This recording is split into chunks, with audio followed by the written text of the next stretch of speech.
From the time that our children are little, we want to make sure that things go as smoothly as possible for them. And that doesn't change as they start navigating high school, and we even look at their steps after graduation. We want to make sure that they know exactly what they're doing, but we worry. And some of that fear is making sure that our children have what they need. Or if you're the student listening to this, you want to make sure that you know what to expect and that that college search process doesn't feel quite so scary and you know that you can be successful. So today we're going to talk a lot more about that and help you feel like you have the steps and tips and strategies to navigate this college search.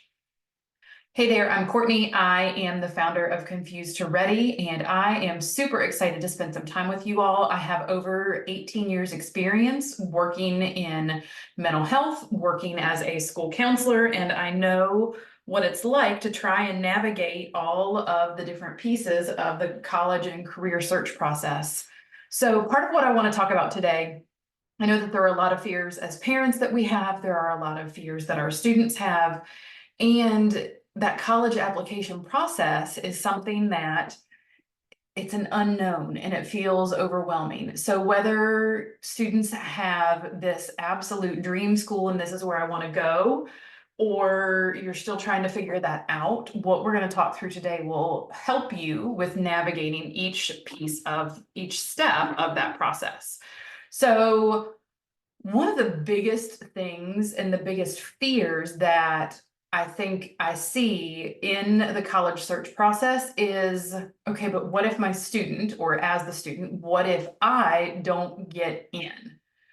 What if, if I don't get into the school I want to get into, or we don't go to the right school, am I going to be successful? Is my student going to be successful? Are people going to look down on them? Are they going to look at them in a different light? And what if we don't get in anywhere? Then they're not going to be successful, or they're not going to meet their potential partner, or they're not going to get a good job. And all of this fear and these questions, there's so much stress that happens, and sometimes it's easier to just put off and just completely procrastinate doing any of the work because it's unknown and we get stressed out, and it's easier to just say, okay, I'll think about it or take care of it later. But here's the thing, and this is something that I firmly believe. Every student is going to have places that are going to be the best fit for them. It's not just about having this one perfect college. It's not just about having this one perfect place that students have to go. It really is about helping make sure that students have everything that they need to find the right colleges to apply to find the one that's going to be the best fit for them in their unique situation. And so no matter what a student's GPA is, no matter what their classes have looked like, no matter what their background is, they're really students putting their effort into making sure that they have a solid application is one thing that is going to help tremendously. So it's not just one factor. Yes, colleges are looking at GPA. Yes, colleges are looking at the difficulty level of classes. Yes, colleges are looking at test scores. They say they're test optional, that they may not be, that might not be a factor. They're looking at, though, your extracurriculars. They're looking at the essay that students are writing, and they are looking at letters of recommendation. They're looking at all of those different pieces. Now, the more selective colleges are, the more they are going to be looking for students to have completed, the more they are going to be looking for students to have top grades, top difficulty level of classes, and all of those pieces.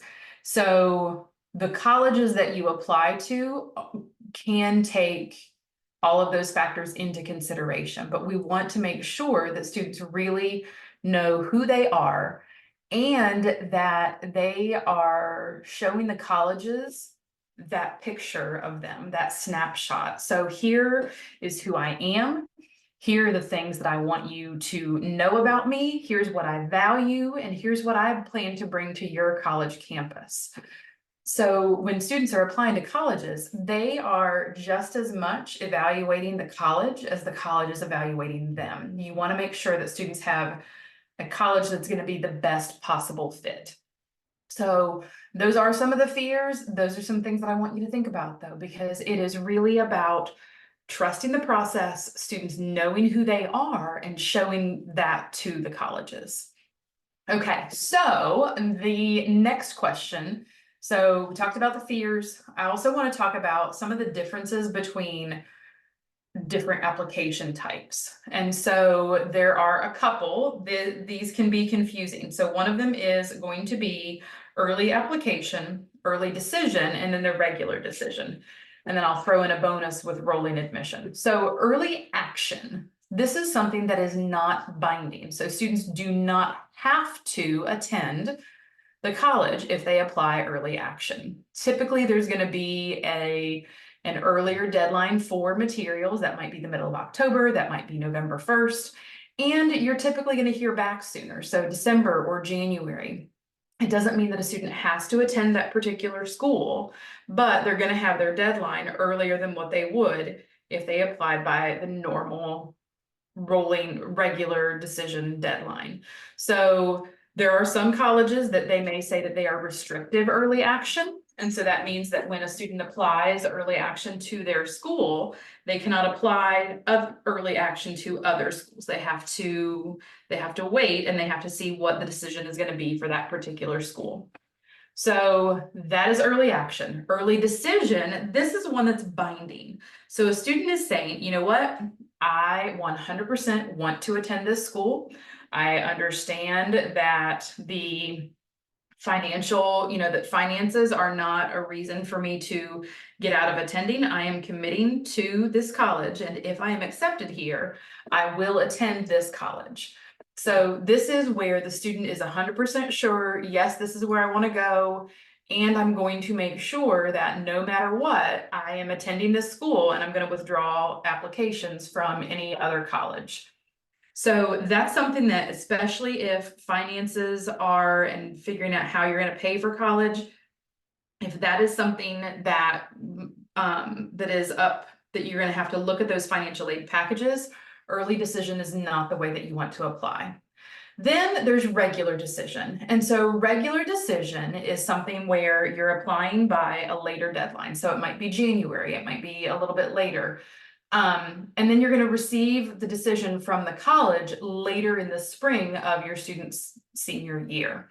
So early action, you're going to get your answer sooner, but you also are going to have all of those materials submitted sooner.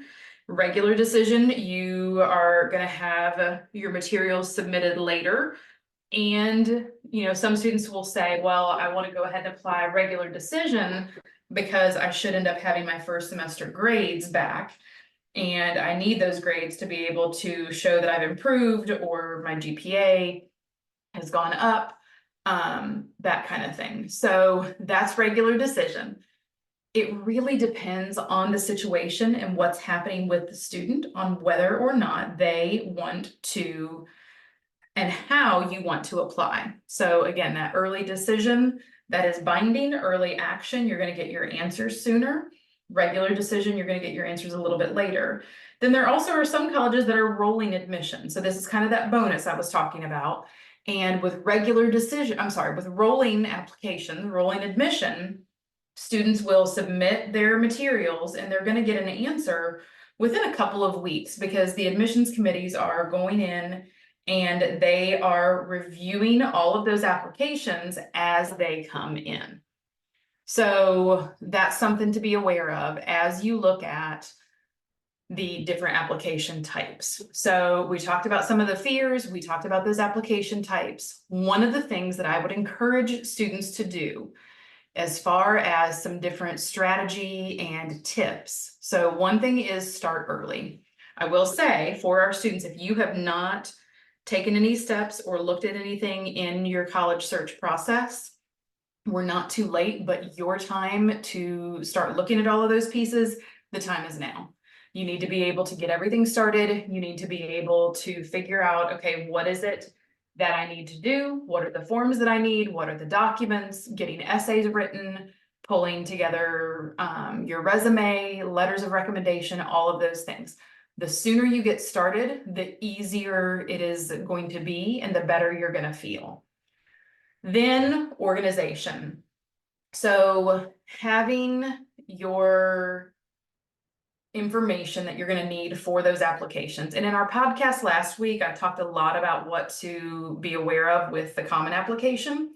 And so having your information, so your transcripts, your demographics, so address, your historical grades, your test scores, knowing who you're going to talk to for recommendation letters, essays, excuse me, all of those things, having all of that ready so that you can go in and complete the applications as easily as possible is going to be a big deal. And that's one of the things for the students that I work with, that we come up with a system to be able to stay organized. Then another part of, so we talked about, colleges are looking at your academics. They also are going to look at those essays. And so being able to, in that essay, show the colleges who the students are, what they value, what they plan to bring to that college, because they want to be able to know what have you done and how are you going to make an impact when you get there. That is one of the most important things to be able to show in that essay, is who students are as their own unique individuals and what they are going to be able to bring. As you look at your letters of recommendation, I really would also encourage you to make sure that you are talking to teachers who know you well and that they can speak to who you are as a student or to who your student is. And then always, please, please, please go back and make sure that you have reviewed all of the information before you hit that submit button. We don't want you to send a letter to a college or your essay say, why I want to attend ABC University, but you're actually submitting it for, XYZ college or school. So just being aware, have someone go back and look over everything. And that's why getting prepared early can also be incredibly helpful so that you can have someone review everything. So we talked about the fears, we talked about what to know as far as the different application types, how to make sure that you are organized. The last thing that I would say, so a couple more things, not quite the last. I would say use an application tracker, whether it is a tool that you already have, whether it is a spreadsheet that you create. Knowing what your deadlines are, knowing when and how you are going to need to submit information. Is it a common application? Is it something else? That application tracker is going to be how you track your time, how you know where to put your time and effort into outside of classes and breaking things down. Then I would also say having a balanced college list. So this is something that I've talked about in other podcast episodes. You don't need to apply to 20 schools. You don't need to apply to 12 or 13 schools. Making sure that you have a list that is truly a good fit for the student, that is so important.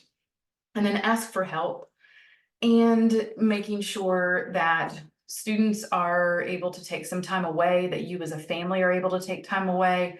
I've talked about this before, but when you're planning a wedding, when you're having a baby, when you have these big life events that are going on, it can seem like all you talk about and all you do is what's happening in that college search process. And so I would just encourage families to make sure that that's not the only thing that you do, that it's not just to focus on grades, it's not just to focus on schoolwork, that it is also having the time it's not just talking about college applications, but that you are taking time and just away from it to be able to breathe, so that when you do go back into discussing it or working on things, it doesn't seem quite so bad. So I know that the process can feel like a lot. I know that it can feel overwhelming.